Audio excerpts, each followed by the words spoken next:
Talvez a morte seja uma das maiores inquietações que nós temos na vida, uma das maiores angústias. Tanto a morte daqueles que nós amamos, quanto a nossa própria, nos traz muita inquietação. E é importante a gente falar sobre isso, é importante a gente lidar com esse assunto, porque a gente tem que enfrentar as questões, tentando compreendê-las da melhor maneira, porque às vezes o medo nos faz fugir da conversa, nos faz fugir do assunto. Não quero pensar nisso. E essa é realmente a única certeza que nós temos na vida. Todos nós temos muitas coisas que não sabemos o que vai ser, o que virá, o futuro não nos pertence. Nós temos domínio e controle do momento presente, mas o que vem daqui a 5, 10, 15 minutos já não está mais no nosso controle. E a morte é algo que nós sabemos que vamos viver. Mas talvez por uma questão cultural, talvez seja por uma inquietação humana ou por uma não compreensão da integridade da vida, porque viver é algo muito maior do que estar associado à matéria por alguns anos. E a doutrina espírita nos traz isso com muita clareza. Aliás, a doutrina espírita se compôs a partir desta revelação. Essa mesmo que nós estamos trazendo no título dessa exposição. A morte não existe. É óbvio que já havia sempre uma certeza meio implícita nos seres humanos de que existia alguma coisa a mais, de que a morte material não era o fim, e a espiritualidade de cada um, a espiritualização do ser é o que está presente na humanidade há muito tempo, e muito se tem falado sobre isso, e muito se tem pesquisado, inquirido, conversado, inclusive algumas crenças, algumas religiões têm lá suas explicações com relação ao que ocorre após o esgotamento físico. Mas aí quando chegou a doutrina espírita e foi organizada por Allan Kardec em 1857, chegou até a humanidade o Livro dos Espíritos, as coisas se tornaram mais claras, porque além de compreendermos que ninguém morre, nós conseguimos compreender outras coisas tantas que veio nos trazer mais segurança ao nosso coração. Que veio trazer mais segurança ao nosso coração, melhor dizendo. Então, a doutrina espírita, ela se constitui a partir do momento em que os espíritos entram em comunicação com os seres humanos e fazem isso a partir da mediunidade, que é um meio, que é um mecanismo de interação entre os dois planos, material e espiritual. Quando isso se torna sistematizado, organizado, quando essa informação, que já estava presente há muito tempo na humanidade, de que a morte não existe, que os espíritos vinham se comunicando ao longo dos tempos com os seres humanos. Mas o que a doutrina espírita nos traz? Ela nos traz o estudo racional deste fenômeno, ela nos traz a possibilidade de analisar e de estudar de forma crítica todo este procedimento de comunicação entre os aparentemente vivos, os que estão na matéria, e os aparentemente mortos, os que se encontram no plano espiritual. Então, é muito importante que a gente fale, porque esse é um dos princípios mais importantes da doutrina espírita, que é a desencarnação. E foi então a partir deste contato estabelecido pelas mentes que estavam ali à frente na codificação doutrinária, comandada por Allan Kardec, que nós podemos respirar aliviados e constatar: a morte não existe. O que morre é apenas o corpo físico. A alma não morre jamais. Isso nos dá muita segurança, muita esperança diante da dor imensa de ver partir um ente querido, de ver partir alguém que tanto amamos e que naquele momento nós constatamos que daquela maneira não mais vamos nos encontrar, mas que podemos estar juntos novamente numa outra circunstância, num outro momento, porque a vida não se encerra ali. Tudo isso é muito bonito e nos dá um sentimento de esperança muito grande. Mas antes de começarmos as nossas reflexões, eu gostaria de frisar que esses nossos encontros, eles se compõem por uma reflexão doutrinária que eu trago aqui para refletirmos e se compõem também da participação de vocês. Então, quem quiser fazer acrescentar alguma coisa, fazer algum comentário, quem quiser fazer alguma pergunta, trazer alguma inquietação, colocar alguma dúvida, fique à vontade. É um prazer partilhar com você esse momento. É um prazer estarmos aqui refletindo sobre a doutrina espírita. E a doutrina espírita, ela se faz a partir do seu estudo. E o estudo, ele deve ser dinâmico e partilhado e contemplado sob os dois prismas, o de quem fala, o de quem ouve, e nós vamos aqui nos juntando com o objetivo único de nos esclarecer. Então, fiquem à vontade para trazer as colocações, as perguntas. Eu realmente aprecio muito esse movimento de estarmos aqui juntos e conversarmos dessa maneira. Então, vamos lá para as nossas reflexões. Para fazermos aqui essa exposição, me fundamentei em 3 obras, que considero obras bem seguras e que vão nos trazer muitas características e muitas informações que vão nos ajudar bastante na reflexão desse tema. O Livro dos Espíritos, o livro do Emmanuel, que se chama Pensamento e Vida. Os livros estão aqui, mas eu não sei se eu consigo mostrar, consigo, né? Esse livretinho aqui, Pensamento e Vida. O Livro dos Espíritos, esse aqui também que é um livro que eu gosto muito, quem quiser se aprofundar, quem quiser conhecer, ler, né, porque eu vou estar apresentando aqui as reflexões de forma sintética e breve, e este livro também do André Luiz, intitulado Obreiros de Vida Eterna, em que o André Luiz vai tratar exatamente da desencarnação, e ele traz alguns exemplos de processo desencarnatório que ele acompanhou aqui no planeta Terra. Então, são 3 obras, juntamente com o Livro dos Espíritos, que eu particularmente indico muito para quem quiser estudar, se apropriar ainda mais do tema, porque é realmente um tema muito interessante. Vamos começar aqui, então, com o Livro dos Espíritos, na questão 149, eu estou aqui com a minha colazinha, porque não tenho memória para guardar toda a questão, e se falar, vai faltar a grandeza da indagação e da resposta que os Espíritos dão a Kardec. E o Kardec pergunta assim aos Espíritos: em que se toma a alma no instante da morte? Em que se torna, melhor dizendo, a alma no instante da morte?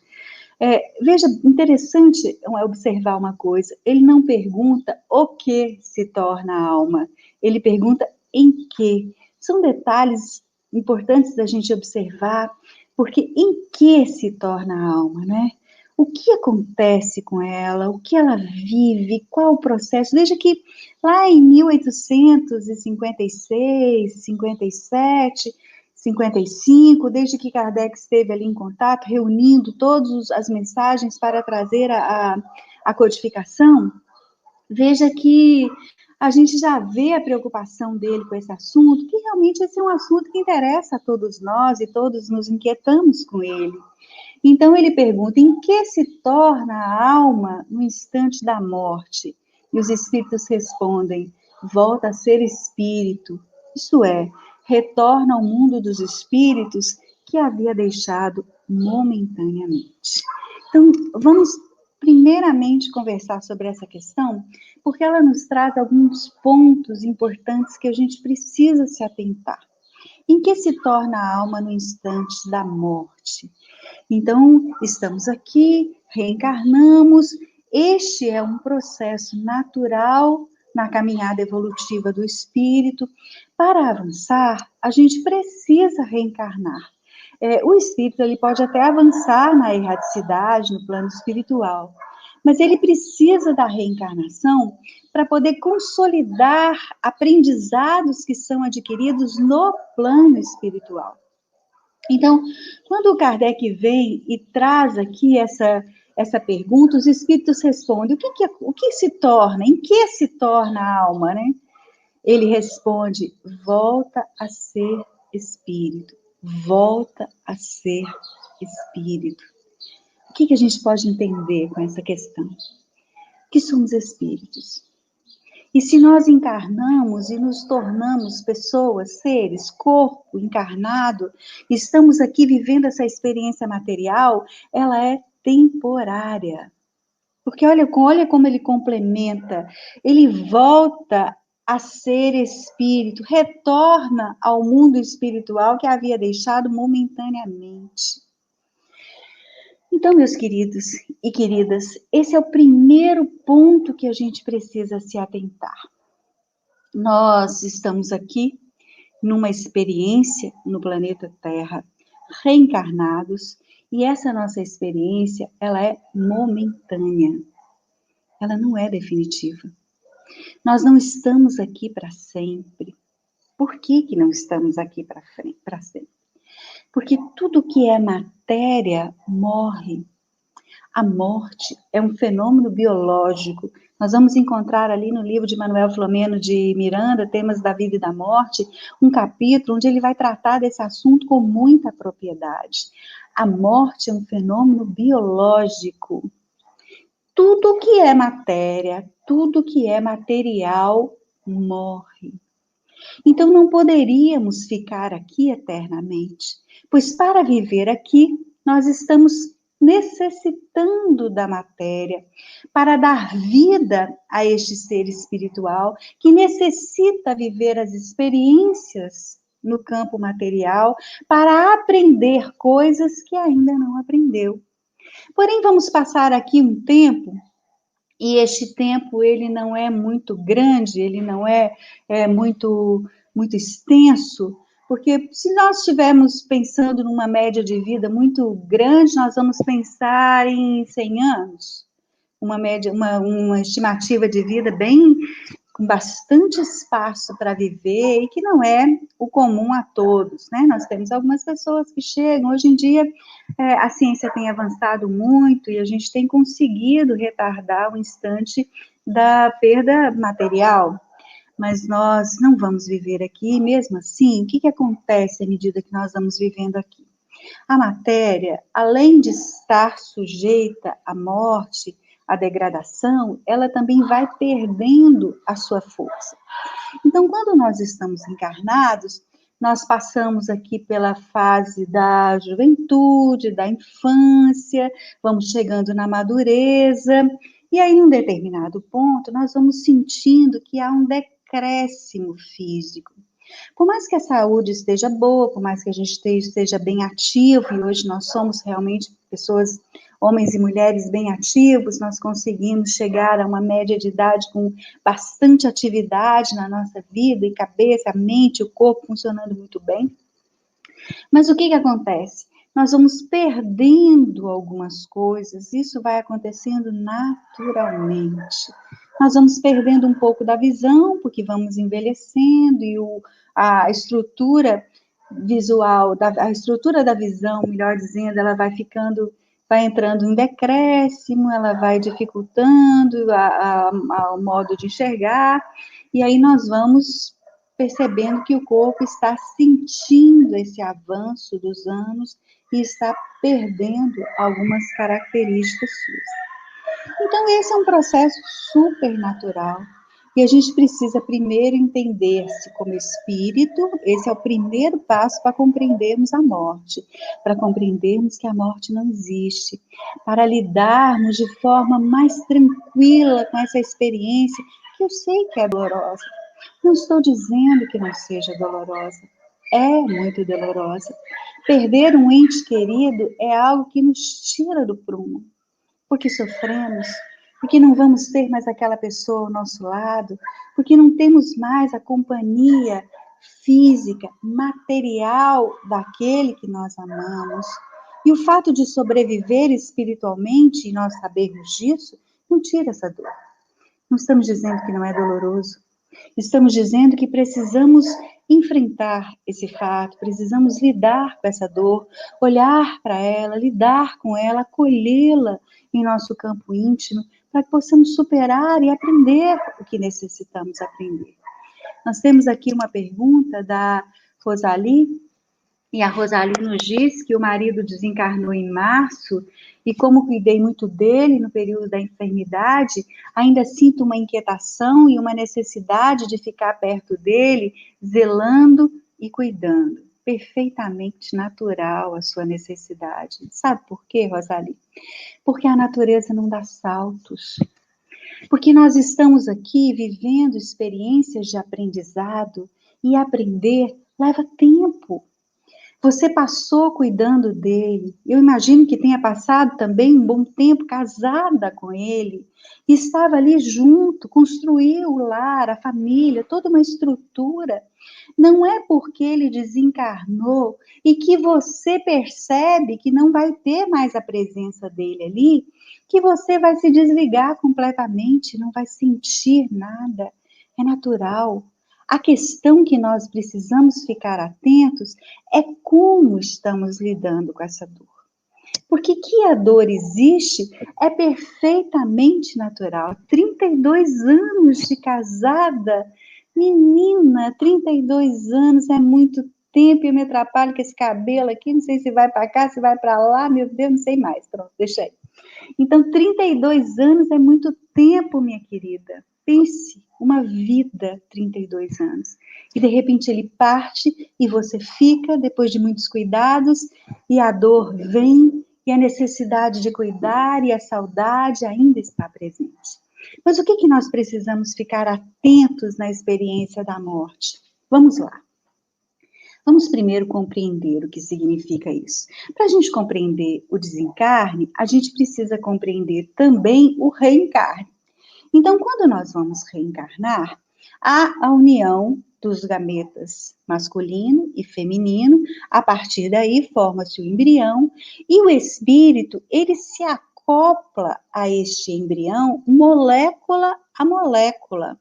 E o Kardec diz lá na Gênese que é como se ele se enraizasse naquele embrião. E o espírito, então, passa a presidir o crescimento daquela vida. Então, o espírito comanda todo o processo, desde a barriga da mamãe até o momento em que ele vai concretizar a sua experiência reencarnatória. E essa concretização da experiência reencarnatória, ela vai ocorrer aos 7 anos, dizem os espíritos na doutrina espírita. Então, começa lá na barriga da mamãe, vem ali por todas aquelas etapas, aos 7 anos se consolida. Até os 7 anos, isso é uma coisa importante da gente falar. Até os 7 anos, a criança, ela não recebe nenhuma influência do que ela já viveu em outras vidas. É óbvio que nós não nos lembramos de nada que vivemos em outra vida, mesmo depois de mais velhos, já adultos. Mas quando criança, nós estamos ali como se fôssemos uma folha em branco. E até os 7 anos não há nenhuma impressão inconsciente que seja das experiências que tivemos. Por isso, do 0 ao 7 é uma idade super importante na vida do espírito, é uma fase, melhor dizendo, super importante na vida do espírito, porque é ali que a família vai acolher aquele espírito e vai trazer para ele subsídios para que ele enfrente a vida. Aliás, meus queridos, vou lhes dizer uma coisa. Dizem os espíritos que reencarnar é muito mais difícil que desencarnar. Aqui pra gente, do ponto de vista material, não é assim, não é mesmo? A gente faz festa quando alguém nasce, e aquilo é motivo de muita alegria, e quando alguém desencarna, é motivo de tristeza, pesar, angústia. Então, essa visão materialista, ela confunde um pouco a noção do que é a grandeza da vida. Quando estamos reencarnando, vamos começar uma existência e vamos passar por muitos desafios. E o espírito teme o fracasso. Quando vai viver a experiência do desencarne, nós temos aí a possibilidade da libertação do espírito. porque o corpo, os espíritos dizem aqui, tem aqui na minha colinha do Livro dos Espíritos, não vou ler, mas eu guardei isso na minha mente. O corpo, ele atua para o espírito como uma prisão. Isso às vezes nos assusta um pouco. Mas eu estou reencarnado, eu não me sinto preso. É porque estamos contemplando sob o prisma material. Se contemplássemos pelo prisma espiritual, lembre-se que os espíritos nos informaram aqui na questão 149, que a vivência na vida material, ela é momentânea. Então, aqui nós temos de verdadeiro, de real, de consistente, que não morre jamais, é o espírito.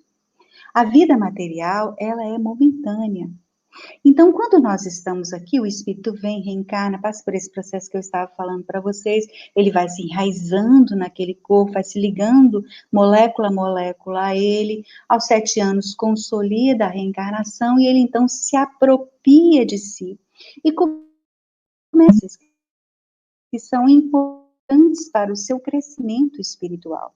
As experiências na matéria são importantes para o crescimento espiritual do ser que está reencarnado. Nós vamos viver aqui situações que são lições preciosas e que nós precisamos aprender e ainda não aprendemos.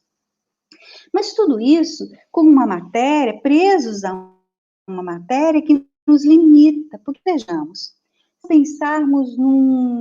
se nós pensarmos na questão da visão, a visão do corpo material, ela é extremamente limitada. O espírito não tem limites para ver. O espírito não precisa de luz. O espírito, ele vê ali, aqui, lá, acolá, ele vê sem barreiras. Eu estou aqui, encarnado, eu só consigo ver o que está aqui à minha frente, uma janela, parede, as coisas materiais. Como espírito, eu posso vislumbrar o que está acontecendo em outros lugares, porque essa visão material, ela limita a percepção do espírito, assim como a audição, assim como os outros sentidos também. Então, o corpo material, ele é tido pelos espíritos como algo que prende, ele abafa o potencial do espírito. Então, nós passamos aqui alguns anos que não são necessários, porque precisamos aprender com as experiências daqui na Terra, mas quando vivemos a experiência da morte, nós estamos abertos para nos libertar do jugo da matéria. Então, isso é importante que a gente se atente. Vamos ver aqui uma outra pergunta. Eu fico muito feliz quando vocês perguntam e participam. Não pensem de forma alguma que estão atrapalhando, não estão interrompendo. Nós estamos aqui para isso. A doutrina espírita se constitui nesse diálogo. Então, vamos lá. A Aline está nos dizendo aqui que perdeu. Deixa eu ler aqui que fica mais fácil. Perdi um tio faz 8 dias, senti a perda, mas fiquei tranquila justamente porque sei que a morte foi da matéria. Espero que esteja bem num plano maior. Perfeito, Aline. Isso não impede que você sinta a dor da perda do seu tio, querida. E você deve estar sentindo. Porque devia ser alguém que você amava, que você gostava. Só que aceitar com tranquilidade vai, inclusive, ajudá-lo no caminho que ele vai percorrer daqui para frente. Porque nós vamos ver aqui, e nós vamos falar sobre isso hoje também, como é para o espírito. O que acontece com ele? Como ele desperta no plano espiritual? O Kardec pergunta aqui para os espíritos, o momento da morte é doloroso? E os espíritos dizem para o corpo, não. O corpo enfrenta muito mais dores quando encarnado do que no momento da morte. Sabem por quê? Eu vou explicar. Qual é o mecanismo de separação para que a gente entenda o porquê dessa fala dos espíritos. Mas antes, deixa eu ver aqui. A Edileuza está nos dando boa tarde aqui. Boa tarde, Edileuza, um abraço, seja bem-vinda. Então, vamos lá entender qual o processo da desencarnação para a gente se apropriar desse conceito e poder lidar com essa situação de uma forma mais tranquila, de uma forma que não prejudique a quem parte e também não prejudique a nós próprios que ficamos aqui.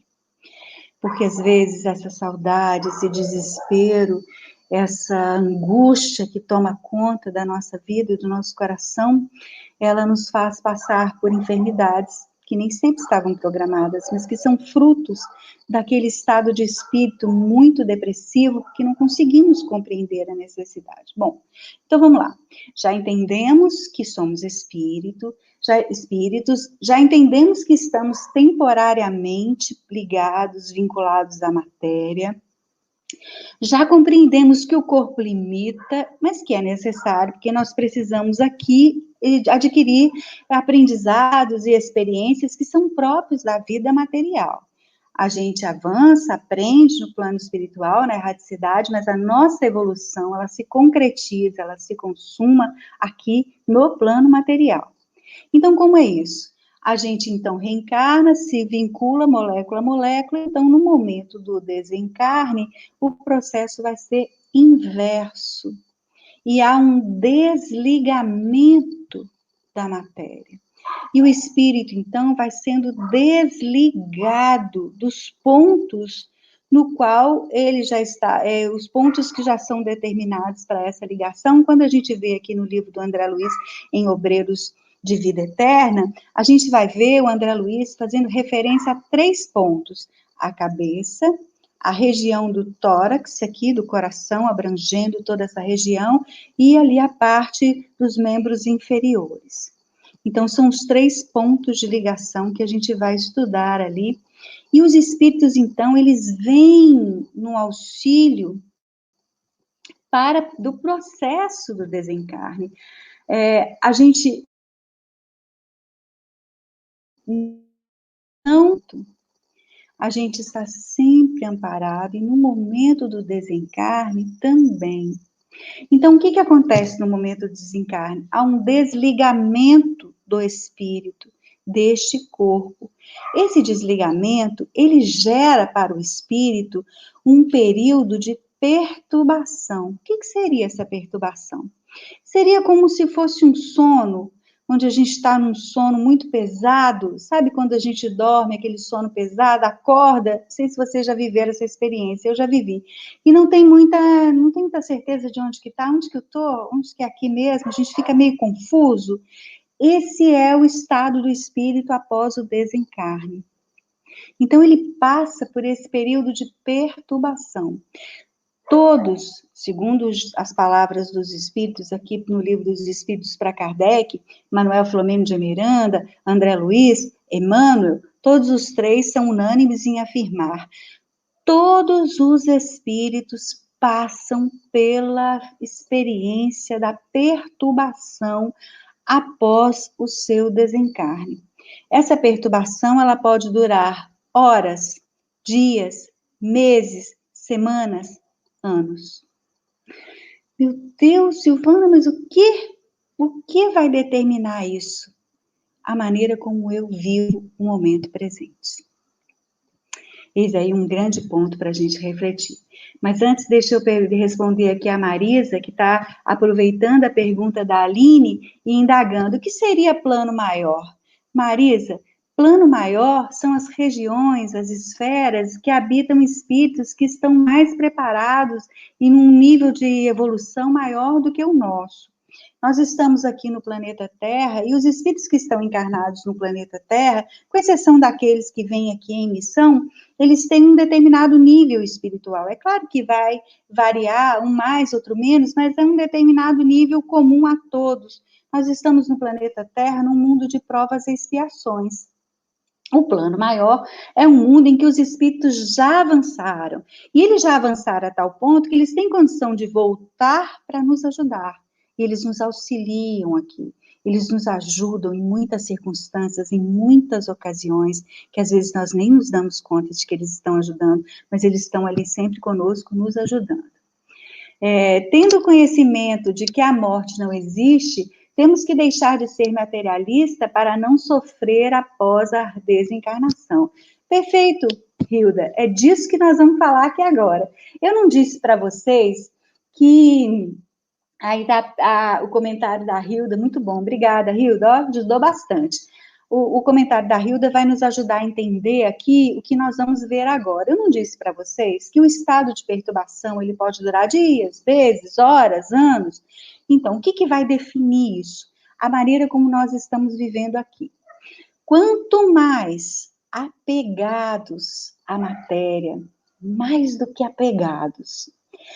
Vamos trazer aqui um outro termo para definir isso.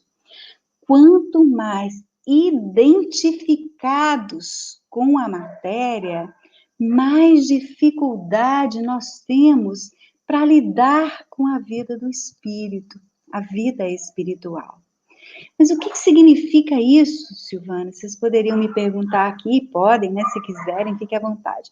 Em termos práticos, o que seria isso? O que nós podemos entender disso? Significa quando eu olho para mim mesma e eu me vejo apenas como um ser material. Eu não consigo me situar na vida, eu não consigo me enxergar, eu não consigo lidar com as situações como um ser espiritual. Então, como que é a minha vida? A minha vida é trabalho, a minha vida é viver as experiências, festas e alegrias e tristezas, e eu não tenho uma noção mais ampliada da vida. Quando eu vivo desenvolvendo em mim mesma a conscientização de que eu sou uma alma, de que eu sou um espírito, de que estou aqui temporariamente, eu vou lidar com as situações de uma forma mais assertiva. Porque a vida vai me trazer os testes, vai me trazer as questões que eu preciso melhorar, que eu preciso aprender a lidar. Mas se eu me vejo como espírito que estou aqui numa caminhada evolutiva, eu vou compreender que tudo é passageiro. Eu vou compreender que estou aqui de passagem e que não vai ser uma situação ou outra que vai me abalar, porque eu estou aqui num aprendizado espiritual. Eu vou aprender, inclusive, meus queridos e queridas, a lidar com a experiência da morte de um outro ponto de vista, porque eu vou compreender que ninguém morre. Nem eu, principalmente. Então, para que tantos medos? Para que tantas aflições, tantos desgastes? Quando a gente compreende e se identifica com a nossa história espiritual, com a nossa raiz espiritual, com a nossa origem, melhor dizendo, estava tentando encontrar a palavra. As coisas materiais, elas vão perdendo a força. Mas isso não acontece da noite para o dia. Porque às vezes a gente pode dizer assim, vou ver aqui na minha cola, porque acho que eu tenho aqui explicações importantes. Então, quando a gente entende, mas eu não vou conseguir achar, vou continuar aqui então. Quando a gente entende isso, a gente não vai deixar, não é questão de ser materialista ou não ser materialista, porque às vezes eu digo assim, eu não sou materialista, eu sou espiritualista, dito no espírito, ótimo, esse já é um passo importante. Mas eu vivo com essa crença enraizada na minha estrutura psíquica, eu me vejo como um ser espiritual, porque olha o que acontece. A gente muitas vezes não quer expandir e se fixa nas experiências. Vejamos aqui uma coisa importante que acontece na vida material. Nós nascemos e vamos ali envelhecendo e tal, e isso vai trazendo uma série de transtornos, e a gente quer se fixar na juventude. A gente não consegue entender, a gente não consegue aceitar que está envelhecendo, a gente não consegue admitir que isso é processo natural, a gente se fixa na juventude e a gente quer se manter jovem, quando isso não é mais possível, porque é um fato, a matéria vai perdendo, mas eu posso fazer plásticas e outras coisas, mas pode, não existe nada, cada um vive da maneira e faz aquilo que faz com que ele se sinta melhor. Mas o fato é que não adianta nos fixarmos em pontos. Isso é o que vai trazer grandes transtornos no nosso despertar espiritual quando passarmos pelo portal que separa a vida material da espiritual. Isso é o que vai nos ajudar essa conscientização, e muito mais do que isso, é essa vivência, porque o que vai determinar, o que nós vamos encontrar após a morte, é o padrão mental que estamos vivendo.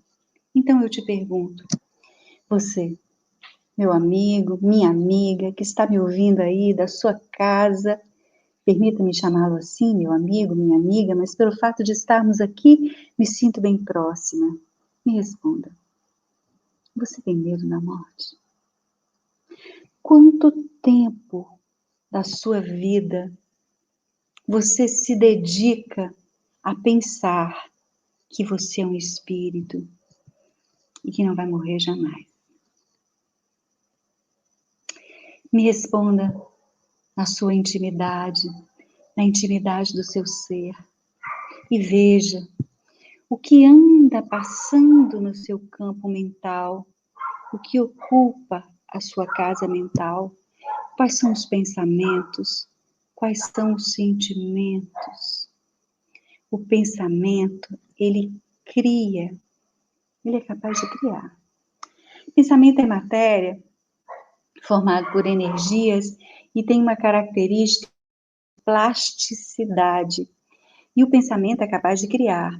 E nós criamos imediatamente algo que fica no entorno de nós próprios, porque veja bem, vamos explicar para quem ainda nunca ouviu e está ouvindo agora, a primeira vez, vamos explicar algo importante. Então, nós temos o corpo material, nós temos o espírito, que é quem comanda, inteligência, é quem comanda, é quem vive, quem sente. Mas como o espírito está na matéria, para articular essa matéria, para movimentá-la, ele precisa de um intermediário. O intermediário se chama perispírito. É o corpo intermediário. É o corpo do espírito. É a roupa do espírito. Assim a gente ensina para a criança na evangelização. O perispírito é a roupa do espírito. Então, o espírito não tem forma, ele é uma inteligência, e quem dá a forma a ele é o perispírito. E além do perispírito, o nosso pensamento, ele produz, através de uma série de fabricações ali moleculares, vindas da própria célula e vindas da mente, que é o espírito, repercute, além deste perispírito, num campo magnético, que você já ouviu esse nome, chamado aura. Então, quando às vezes a gente diz assim, fulano tem uma aura ruim, que às vezes tem pessoas que conseguem perceber e detectar a aura, elas têm esse campo de percepção aguçado e conseguem fazer isso. Inclusive, tem até uma máquina que foi criada por um russo que é capaz de fotografar a aura Kirlian, máquina Kirlian, não sei se é assim que fala, mas era o nome do russo que criou. E eu, certa vez, na minha juventude, nem espírito eu era ainda, menininha, adolescência, melhor dizendo, eu fotografei a minha aura. É muito interessante, porque a pessoa que fotografou me deu uma descrição da minha personalidade. Quando eu entrei no espiritismo e comecei a estudar, então, o espiritismo, eu fui compreender qual a função da aura. A aura é a repercussão da nossa mente no campo perispiritual. Então, ela está no entorno. Então, ali está na nossa aura, está o nosso hálito mental. Quando a gente come cebola, não tem um cheirinho bem característico, e às vezes uma pessoa chega de longe, ela já viu, comeu cebola hoje, porque o hálito, ele vai deixar a sua marca. A aura, ela é o hálito do espírito, ela é fruto da nossa interação entre corpo e espírito, e é fruto daquilo que nós sentimos e pensamos. Então, tudo aquilo que nós vivemos fica registrado no nosso campo espiritual. Tudo aquilo que nós sentimos, tudo aquilo que nós pensamos. Então, pense, num dia de 24 horas, quais têm sido os pensamentos que mais têm estado presentes no seu campo mental? Que tipo de pensamento, que tipo de sentimento você tem alimentado? Essa é uma reflexão importante.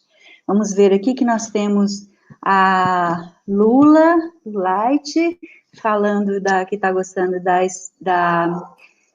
exposição e trouxe uma pergunta. A cremação pode causar mais perturbação no espírito desencarnado? Lula, excelente pergunta. Sabe por quê? Porque às vezes a gente fica perdido. Olha, veja bem, muito boa a sua pergunta. O Emmanuel fala que deve se esperar 48 horas, não é? Porque é o tempo que o desligamento do espírito, ele não se dá rapidamente, não. Isso não quer dizer que o espírito esteja ali sofrendo as coisas, não está.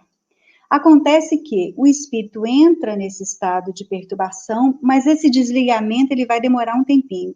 Esse tempinho ele vai ser relativo ao modo de viver da pessoa. E nem nessa mesma lógica que eu estou falando aqui. Quanto mais materializada, quanto mais sensualizada, quanto mais essa pessoa se identifica com a vida material e considera a vida como sendo só aquilo ali, mais delicado vai ser esse processo de desligamento. Mas é importante ressaltar que o espírito não está ali, não. Ele encontra-se ligado àquele corpo ainda por uma memória. E esse desligamento, ele vai demorar mais ou menos tempo de acordo com a característica do espírito. O que ele tem vivido? Essa pergunta que eu estou fazendo para vocês. Qual tem sido o norte do seu pensar, do seu sentir? Que tipo de emoções ele vem alimentando no seu mundo íntimo? Então, na dúvida, Lula, a gente fecha com Emmanuel e aguarda 48 horas. Porque esse é o tempo que ele recomenda para a cremação, para que o impacto não seja muito forte. Ah, mas aí se for enterrado, o impacto não vai ser grande. Não vai sentir a experiência, não vai estar ali vivendo, a não ser em casos muito dramáticos e tristes, de pessoas que têm vidas muito endurecidas, ou então de pessoas que passam pela experiência do suicídio, que é outra experiência muito triste e muito trágica para a vida do espírito, mas que não é definitiva, porque assim, uma das coisas que o espiritismo nos ensina e que eu pessoalmente mais acho bonito e mais gosto é de que a vida é dinâmica. Não há nada que está fechado, pronto e acabado para sempre. Não existe nesse aspecto eternidade para o espírito. Se houve uma falha, se houve um erro, é possível que se conserte a partir do momento que muda-se a postura mental. Então, é a postura mental, é o campo do sentimento que vai determinar o que vai ou não ser vivido no plano espiritual. Porém, o suicídio, a gente precisa também esclarecer uma outra coisa, deixa eu só ver aqui, parece que tem mais coisa. Eu acho que a cremação depende do grau de aceitação do indivíduo quando encarnado. Tudo, Hilda, vai depender do grau de aceitação e do modo de viver da pessoa. A Célia está nos dando aqui uma saudação. Obrigada, Célia, um beijo. Ouvindo o tema pela primeira vez, faz sentido, que bom, Marisa, fique à vontade para perguntar. E o Edson foi falar da questão da cremação, no entanto, como fica a questão da autópsia, como fica a questão do espírito, já que não tem espera de 48 horas, o processo é imediato. Bom, Edson, vamos lá. Então, essas falas de vocês são muito oportunas, muito interessantes, muito bacana que vocês tragam. Quando se fala da cremação, é porque é um processo extremo, não é? Porque vai passar por um processo ali muito extremo não dizer violência, não estou tentando encontrar outro tema, né? De uma ação muito dura com relação ao corpo, e o espírito pode sofrer aquele impacto. Mas com relação à autópsia, o espírito pode sofrer também, vai depender de como ele está, qual é o estado dele, o que ele viveu naquela experiência de vida. Assim como o espírito pode sentir também quando ele está lá no velório, sendo velado, e todo mundo ali contando piada, fazendo chacota, e ninguém está muito preocupado com ele. Porque isso acontece, né? A gente sabe que vai em velório. Então, essa postura desrespeitosa, ela também repercute.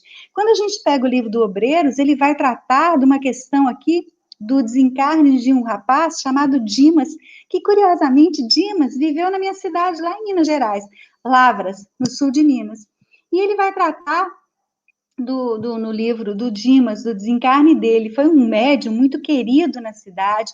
Então, o Dimas, apesar de ter sido médium, apesar de ter sido um homem muito dedicado dedicado à vida espiritual, ele era muito bom, ajudava muitas pessoas, mas ele não soube preparar sua família para o desencarne dele.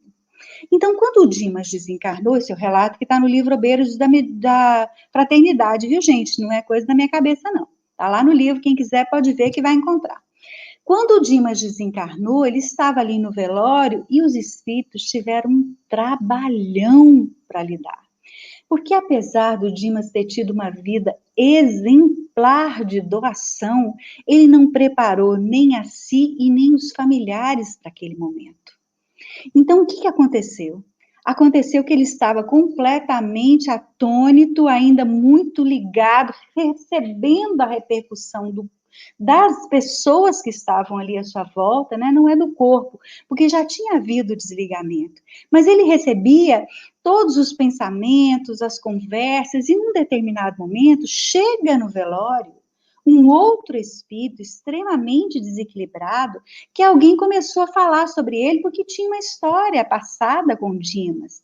Isso traz um grande desequilíbrio para o coitado. E ele estava ali, no velório. Então, tudo depende, Edson, da maneira como nós estamos lidando. E o espírito vai passar pela experiência de acordo com a forma como ele viveu no planeta Terra. Nós vamos encontrar, após a perda do corpo físico, porque, olha, não há saltos na natureza. A natureza não dá saltos. Não é porque houve a morte do corpo físico que nós vamos mudar. Nós continuamos os mesmos. Se não nos preparamos para viver esse momento, se não buscamos nos espiritualizar, nós vamos sofrer o impacto dos nossos próprios pensamentos. O Emmanuel chega a falar uma coisa que é muito importante e interessante, porque ele diz que a gente fica preso nas nossas ideias, nos nossos pensamentos, se a gente não conseguiu desanovelar, meu Deus, tirar o novelo, puxar o novelo, desnovelar. Se a gente não conseguiu fazer isso aqui em vida, quando a gente perde o corpo físico, nós ficamos presos em situações. Isso não acontece com a gente aqui encarnado? Não tem situações que a gente vive, que a gente fica preso a determinadas situações e a gente não enxerga, não ouve, não tem nenhuma reação a nada, porque a gente está com aquela ideia fixa na cabeça? Assim também os espíritos. Então, o que a gente tem que levar em conta com relação à autópsia, com relação à cremação, com relação a todas as coisas, é que há muita ajuda espiritual nesse momento. Os espíritos vêm em nosso socorro e eles nos amparam, fazendo por nós o que nós não conseguimos fazer, desde que tenhamos conquistado esta amizade, desde que tenhamos feito a nossa parte e não vivermos só para nós próprios. Porque se eu vivo só para mim mesmo, que amizade eu conquistei? Que pessoas vão me querer bem? Mas ainda assim os espíritos sempre estão juntos e sempre socorrem. Vamos lá, muito boa a participação de vocês. O espírito sente os procedimentos? Depende da situação em que ele se encontra. Se ele se encontra ligado ao corpo, ele sente. Mas isso não é comum. Estar ligado ao corpo, sentindo a decomposição do corpo no túmulo, estar ligado ao corpo, sentindo as sensações ali de vermes corroer o corpo, são experiências raras, de espíritos extremamente endurecidos, ou de alguns casos de suicidas. Não são todos. Alguns casos. Nós não podemos dizer, é suicida, viveu essa experiência. Não tem essa lógica dentro do espiritismo. Porque cada caso é um caso. Cada pessoa é uma pessoa. E o que a gente pode fazer para ajudar, caso a gente tenha alguém que desencarnou desse fato e não foi uma pessoa muito espiritualizada? O que eu posso fazer? Ela já foi, ela já está lá. Ore. Ore por ela. Porque a sua oração, ela vai tirar o espírito daquele estado mental e vai ajudá-lo a atravessar essa fase. Muito bem. Nós temos aqui o que pode ser feito pelos encarnados para auxiliar de alguma forma o desencarnado durante o processo para que seja mais tranquilo, evitar que ele fique preso nesse plano. Muito boa, Malena. Acabei de dizer, você havia perguntado antes, eu que não tinha visto, estamos em sintonia. Orar. O que nós podemos fazer é orar. No livro Céu e o Inferno, o Kardec descreve uma série de experiências em que eles oram por pessoas, porque eles estavam ali na Sociedade Espírita Parisiense, e eles evocavam espíritos, que é coisa que não se faz mais hoje. Aquela época era em função de estudos que eles estavam fazendo, eles estavam construindo ali todo o arcabouço teórico do espiritismo. Então, eles evocavam espíritos de suicida, espíritos de notícias que chegavam ao jornal, no jornal de assassinatos e tudo, eles evocavam e conversavam com o espírito. E os espíritos dão relatos do que a oração daquele grupo fazia por eles. Olha, eu estava desesperada, eu estava em tortura, num momento terrível, e quando veio um bálsamo, e quando eu fui perceber, eu estava aqui recebendo toda essa carga positiva de energia que me ajudou, que me trouxe paz. Então, a oração realmente é o que podemos fazer. Bom, vamos lá. Pensar muito no espírito que desencarnou, sofre. Pensar muito no espírito que desencarnou, Rosalie, sofre você e sofre ele, minha querida, porque ele sente a repercussão do seu pensamento. Gente, o espírito, ele está ligado aqui à vida. E ele sente a repercussão do pensamento. É óbvio que uma oração, uma prece é sempre bem-vinda. Inclusive, estou acabando de dizer para vocês que uma oração, uma prece, acalma, aquieta o coração e traz paz para esse espírito, ajuda ele a sair daquele processo quando está sendo muito doloroso. Mas o pensar doentio, o chamar a pessoa, ai, meu bem, não vai, fica aqui comigo, isso é muito ruim. Porque pensamento não tem barreira e o pensamento chega no espírito. E quando chega, o espírito se atormenta. Imagine se um filho seu te liga aqui na terra mesmo. Está em Salvador estudando, vamos supor. Ele está em Salvador estudando, te liga e fala, mãe, eu estou sofrendo aqui, eu estou passando por dificuldade, eu não estou conseguindo, eu não estou dando... Você fica doida. Você vai daqui, você sai... A gente mora perto de Salvador, graças a Deus, né? Mas sai daqui e vai para Salvador na mesma hora que for, meu filho, vai socorrer, vai aceitar, vai acolher aquele sofrimento. Agora imagina no plano espiritual. Imagina lá a pessoa ouvindo aqui a queixa, lamento, desespero, e ela não pode fazer muita coisa, porque naquele momento ela está vivendo a experiência numa outra esfera, e o espírito, ele precisa de um tempo para se refazer, a menos que seja um espírito muito preparado e muito espiritualizado, ele vai precisar de um tempo. O Marcos está me dizendo aqui, para o público que acompanha no Instagram, o sinal vai cair e retorna em 1 minuto. Continuem com a gente aqui, um prazer ter vocês aqui conosco, pessoal do Instagram. Continuamos aqui no YouTube, enquanto vocês retornam. Então, é muito difícil para o espírito, nesse sentido de ouvir coisas aqui, sentir coisas aqui. É óbvio, né, gente, que tudo é muito preparado. Antônia está dizendo aqui que estava assistindo no início, tema importante para aceitar a perda de um ente muito amado. Isso mesmo. Por isso o Espiritismo é uma doutrina consoladora. Por isso o Espiritismo nos traz tanto conforto. Porque a gente parte desse ponto. Ninguém morre. O que morreu foi o corpo físico. Calma. A separação é temporária. Isso não quer dizer... E lidando com seres humanos em momentos de muita dor ao longo desses meus 50 anos, já vi muitas dores. Já vi famílias e estava ali na casa e a família havia acabado de perder o pai, a esposa, os 3 filhos haviam acabado de perder o marido, o pai, e ao conversar com a esposa, eu via ali naquela casa o grande buraco que a ausência daquele homem havia deixado. Uma dor que já se passaram alguns anos, mas uma dor que não acabou, ela ainda continua viva. Mas essa esposa, ela tem lá dentro de si, desde a primeira vez que eu conversei com ela, porque eu nunca vi uma pessoa com tanta força interna, assim, diante de uma dor extrema daquela. Ela, até hoje, ela se mantém firme, dói, o buraco continua lá. A ausência daquele homem continua lá. Mas a família se sustenta na força daquela mulher que entende que aquilo é processo redentor para ela, para ele, para os filhos. Então esse entendimento, ele nos sustenta. E a doutrina espírita nos diz isso. Calma, vai passar. Vai chegar o momento do reencontro. É necessário, às vezes, a experiência da dor. É necessário para que a gente avance, para que a gente cresça. Mas vamos manter o foco numa vida bem aproveitada. Uma vida com ideias arejadas, com vinculação ao que é nobre, ao que é superior. Para que a gente possa sair daqui melhor do que entrou. Isso é o que a doutrina espírita nos diz. Vamos ver aqui as participações. Bom ouvir, após o desencarne do meu pai, costumava sonhar com ele ainda doente. Comum, é muito comum, Kali, a gente sonha mesmo por dois motivos.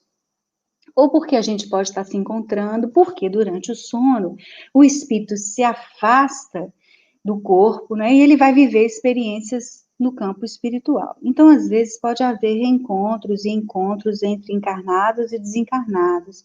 E às vezes a gente pode retornar com aquela sensação doída, mas boa, de que encontrou com aquele querido ente amado. Às vezes percebe até que não está muito bem, pode ser. Ou também pode ser algo fruto do seu desejo muito grande de estar com ele, aí o sonho, ele tem também um fator que nós não podemos ignorar, que é o inconsciente falando com a gente, e aí às vezes pode ter ali alguma outra forma de comunicação que o seu pai está trazendo para você, não ele espírito, mas algo que ele está trazendo, algum significado que você precisa estar atenta. Mas às vezes a gente pode se encontrar também. Ao longo dos últimos 2 anos, os sonhos têm mudado, vejo melhor, ultimamente não vejo mais doente. É isso mesmo. Porque quando desencarna, fica ainda mesmo em hospital, vai convalescendo, depois vai se recuperando, vai retomando, vai se apropriando. Lembre-se que a vida verdadeira é lá, não tem segredo. É só uma questão de impacto na chegada e depois vai retomando. É normal, depois do desencarne, continuar com a doença ou a impressão dela? É normal. Às vezes a pessoa, a gente vai buscar na literatura espírita, é claro, né? Vocês acharam que estou falando coisas na minha cabeça, não é. Eu falo aqui com vocês o que eu estudo na doutrina espírita. E no livro Nosso Lar, o André Luiz relata a história dele. Ele ficou num determinado local, às vezes a gente tem muito medo, e umbral, mas umbral é a porta, né? Umbral, porta. E a gente vai ficar preso ali a quê? Aquilo que a gente deixou aqui. Então, o André Luiz viveu no umbral ali a repercussão do que ele alimentou durante a vida dele toda aqui encarnado. Nada. Ele não acreditava em nada, ele não tinha nenhum apreço para nada, nada. Então, ele viveu ali o próprio estado mental dele próprio. E quando ele é socorrido e ele é levado para um hospital, ele começa a se recuperar. Aí ele foi se sentindo melhor, ele já não foi sentindo, ele teve um câncer, se não me engano, de intestino, e ele foi se sentindo melhor, mais tranquilo e tal. Mas quando ele lembrava da doença, voltava o sintoma. É porque às vezes a gente não consegue se desvincular daquele corpo. O espírito não tá doente, o espírito não sente fome, o espírito não sente frio, mas é a repercussão da nossa memória, da experiência que nós tivemos aqui. É isso que vai intervir lá. Como proceder, então, com os encarnados em coma? Ótimo, Malena, excelente pergunta. Desde aquele tempo, é o tempo que o espírito precisa para se preparar para o desencarne. Às vezes o espírito, e eles dizem isso aqui na literatura, às vezes o espírito não está nem mais ali, mas é necessário aquele período para a família, para ele, de reajustamento, de desligamento. Então, como a gente deve proceder? Bastante oração, falando com a pessoa, fique tranquilo, a gente vai até ali, talvez ela possa ouvir, repercuta de alguma forma na estrutura espiritual, tá tudo certo, você vai ficar bem, isso vai passar. Então, lidando com tudo na vida com muito amor. Aliás, o amor é a ferramenta que vai nos garantir o acesso à vida espiritual com mais tranquilidade. Quanto mais a gente amar, meus queridos, melhor vai ser a repercussão da nossa vida espiritual. Deixa eu ver o que nós temos mais aqui. Gratidão, serenidade a leveza do entendimento do tema, conforta. Que bom, Daniele. Obrigada, querida. Que bom que está confortando. Eu que agradeço, Rosali. Eu que agradeço. Que Deus abençoe você aí na sua dor, na sua luta. E realmente não é fácil. Não estou aqui dizendo que é fácil, viu, gente? Mas o amor, ele realmente, ele tem, vou até ver aqui, porque tem um trecho do livro do Emmanuel, que eu até quando eu estava preparando, eu falei, esse eu não vou anotar, esse eu vou ler. Porque ele diz assim, olha o que ele fala, vou ler o que ele fala, para a gente encerrar, e já ir encerrando aqui. Tudo que foge à lei do amor e do progresso, sem a renovação e a sublimação por base, gera o enquistamento mental, gera de ficar aquele quisto ali na mente, aquela ideia única ali rodando em círculos, que nada mais é do que a produção dos nossos reflexos pessoais acumulados e sem valor na circulação do bem comum.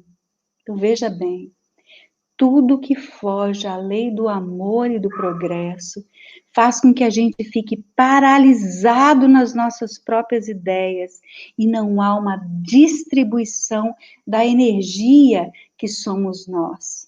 E com isso, nós vamos construindo as ideias fixas, e essas ideias fixas é o que nós vamos respirar depois do túmulo, como se fossem loucos autênticos, porque nos situamos diante da realidade fundamental. Então, olha, se a gente não expande, se a gente não pensa no outro, se a gente não esquece a nossa própria dor, então, diante da dor que a Rosali está trazendo para a gente aqui, uma dor atroz, uma perda significativa, se eu paraliso, eu não consigo avançar. Eu paraliso no vislumbre da minha dor, no contentamento, como eu sofro, como é difícil. Eu preciso fazer o exercício de sair para fora. Dói aqui, mas dói também em muitos outros. E eu posso ser instrumento de consolo para aqueles que eu encontrar. E com isso a gente vai angariando amigos. E esses amigos, eles vêm nos ajudar.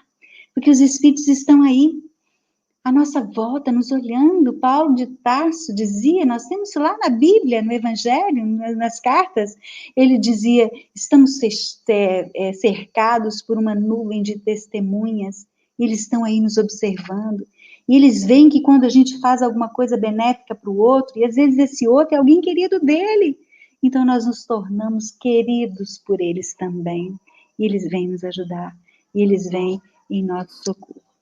A Eli está dizendo que perdeu o esposo há 3 meses, o que está me fortalecendo são os estudos da doutrina espírita. Isso, querida Eli, estude, reflita, entenda que essa dor tem uma razão de ser. Que você vai superá-la e você ainda vai se encontrar com ele, e esse encontro vai ser muito feliz, porque você está aprendendo a lidar com a dor. Eu sei que ela deve ser pungente, às vezes desesperadora, mas fique firme, acredite, construa dentro de você essa ideia do reencontro e vocês vão se reencontrar. Após esses encontros, o meu coração fica mais leve. Que bom, Paulinha, que bom que seu coração fica mais leve. A doutrina espírita faz isso mesmo, gente. O coração fica mais leve, porque a gente começa a entender muitas coisas, e ao entender a gente tranquiliza, e a gente percebe que está tudo certo. Não há erro na matemática divina.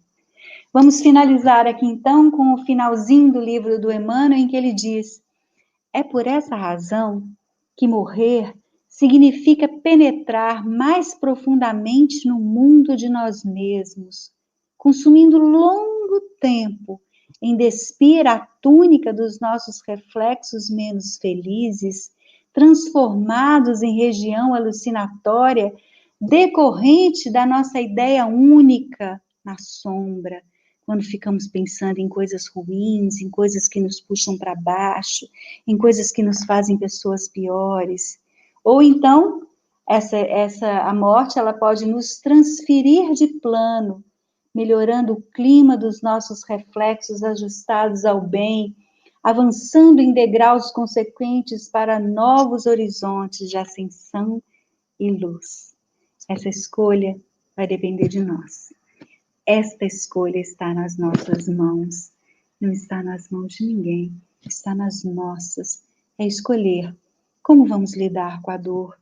E se escolhermos lidar com a dor, nos abrindo para diminuir a dor do outro, certamente seremos muito felizes.